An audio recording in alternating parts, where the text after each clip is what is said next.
आज विशेष मुलाकात में हमारे साथ हैं झारखंड आंदोलनकारी और शिक्षाविद निर्मल महतो। रीड न्यूज के सीनियर रिपोर्टर जेएम रंगीला झारखंड राज्य के स्टील सिटी माने जाने वाले शहर बोकारो से लाइव। रीड न्यूज की टीम आज बोकारो जिले के नावाडीह प्रखंड के सदर नावाडीह पंचायत में पहुंची है, जहां हम अलग राज्य के आंदोलनकारी तथा शिक्षाविद निर्मल महतो से एक बातचीत करते हैं। तो महतो जी, अलग राज्य हुए 24 वर्ष गुजर चुके हैं, तो क्या जेएमएम के संस्थापक विनोद बिहारी महतो के सपनों के अनुरूप और शहीदों के अरमानों के अनुरूप झारखंड बना है क्या? आपको क्या महसूस होता है, दर्शकों को बताएं। सबसे पहले तो आपके रीड न्यूज के चैनल को मैं धन्यवाद देता हूं, जो आज आप जनता की आवाज बनकर के मेरे पास आए हैं। जहां तक विनोद बाबू के सपनों और शहीदों के अरमानों के अनुरूप झारखंड बनने और बनाने की जो बात है, वह वाजपेयी जी के द्वारा अलग राज्य देने के तत्काल बाद जब भाजपा ने बाबूलाल मरांडी जी को मुख्यमंत्री के रूप में लाया, तो बाबूलाल मरांडी ने अपने अल्पकाल में 2-2.5 साल के शासन में उन्होंने विनोद बाबू के सपने के अनुरूप और शहीदों के अरमानों के अनुरूप झारखंड बनाने के लिए प्रयास किया। इसके लिए उन्होंने डोमिसाइल लाया। अगर आज वो डोमिसाइल कायम होता तो निश्चित रूप से विनोद बाबू का सपना भी पूरा हो जाता और शहीदों का अरमान भी पूरा हो जाता। लेकिन दुख की बात है, बाबूलाल मरांडी जी को लंबे समय तक काम करने से रोका गया, और जिसका नतीजा हुआ कि विनोद बाबू के सपना और शहीदों को अरमानों को पूरा नहीं किया जा सका। तो बाबूलाल मरांडी जी के उत्तराधिकारी के रूप में ही अर्जुन मुंडा और रघुवर दास ने शासन किया, सत्ता पे उनकी कब्जा रही। तो क्या उनके कार्यों से और बाबूलाल जी के कार्यों से आपको क्या अंतर महसूस होता है?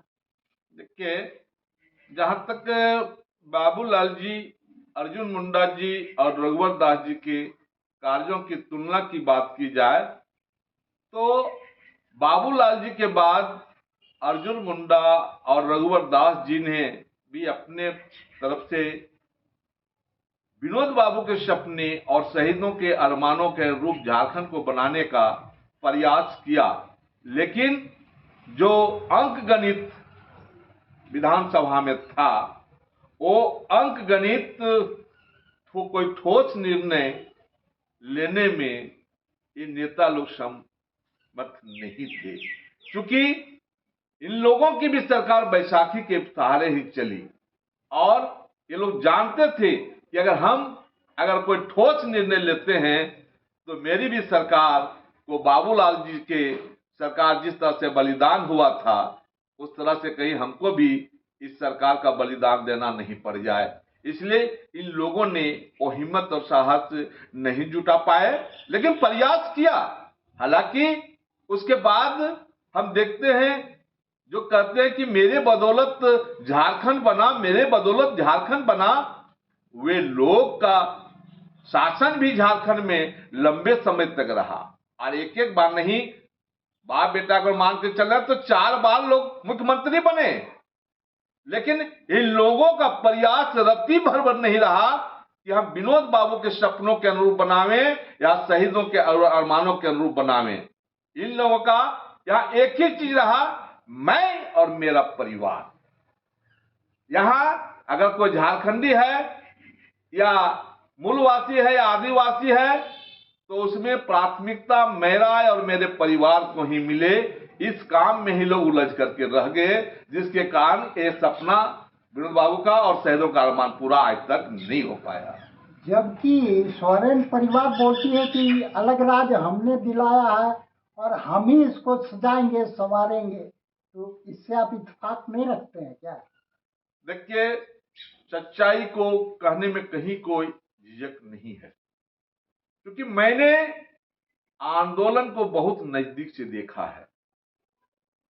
मैं पीजी करने के बाद, विनोद बाबू से संपर्क होने के बाद, मैं अपना सारा शक्ति झारखंड आंदोलन के लिए लगा दिया और उसके तहत विनोद बाबू से मैंने राय परामर्श किया था आने के बाद कि बाबू, अब मास्क तैयार हो चुका है, कोई भी छोटा बड़ा कार्यक्रम पार्टी करता है अपना मास्क को खड़ा करने के लिए, अपने मत के अनुरूप मास्क बनाने के लिए, लेकिन आज के डेट में जब 34 विधायक झारखंड मुक्ति मोर्चा के पास है, 6 सांसद हैं, यहाँ का हर व्यक्ति चाहे वो किसी जात समाज से धर्म से बिलोंग करता हो, हर व्यक्ति अलग राज्य चाहता है, तो फिर आप किस दिन का इंतजार, क्यों नहीं सीधी कार्रवाई की जाती है? उस समय विनोद बाबू ने मुझे कहा था कि देखो, कहना बहुत सही है, लेकिन यहां भी शिबू सोरेन जी हैं और बहुत से हमारे आंदोलनकारी शहीद हो चुके हैं, इसलिए थोड़ा सा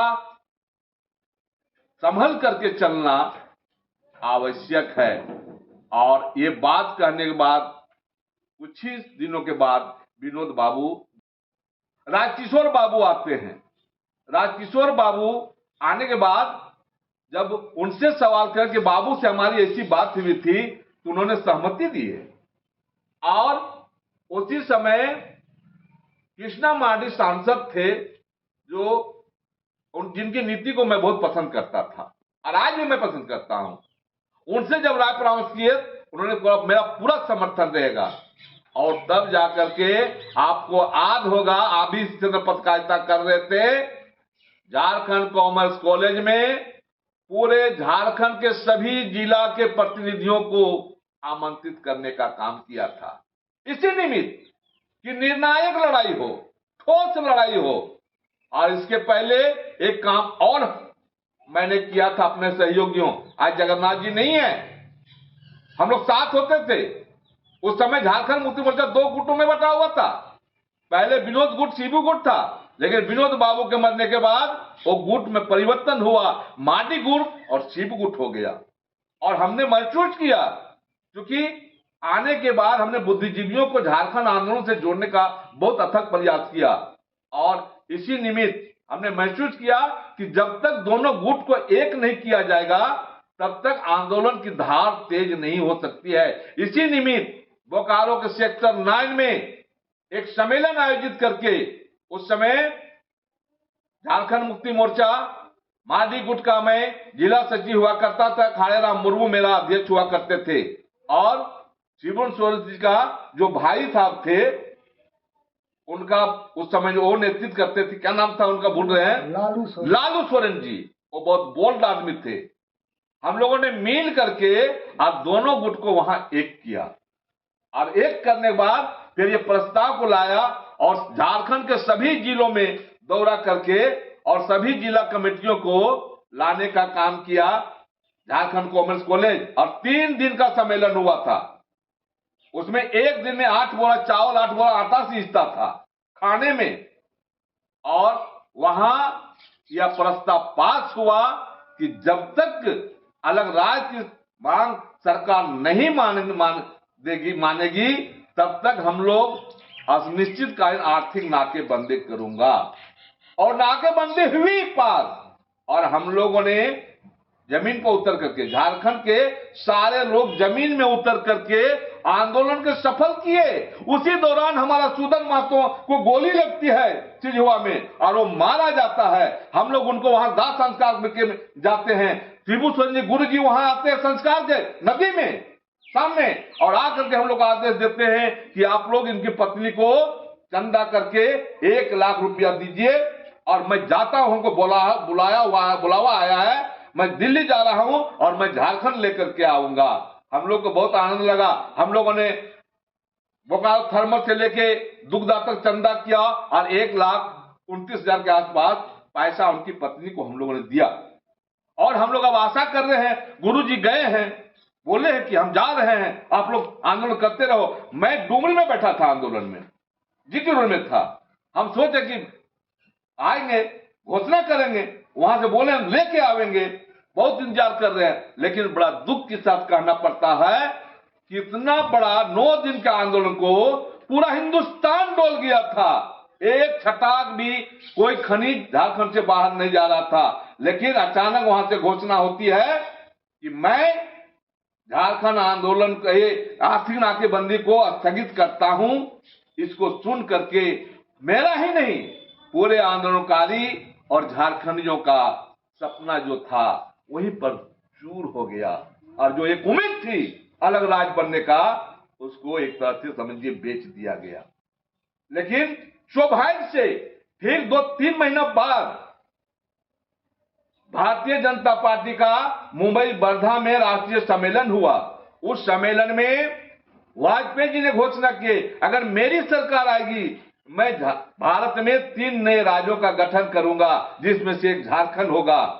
और जब हम लोग इसको देखे और हमने विश्वास किया, पहली बार किसी राष्ट्रीय पार्टी ने अलग राज्य के देने के लिए तैयार हुई है और वाजपेयी जैसा आदमी तैयार हुआ है।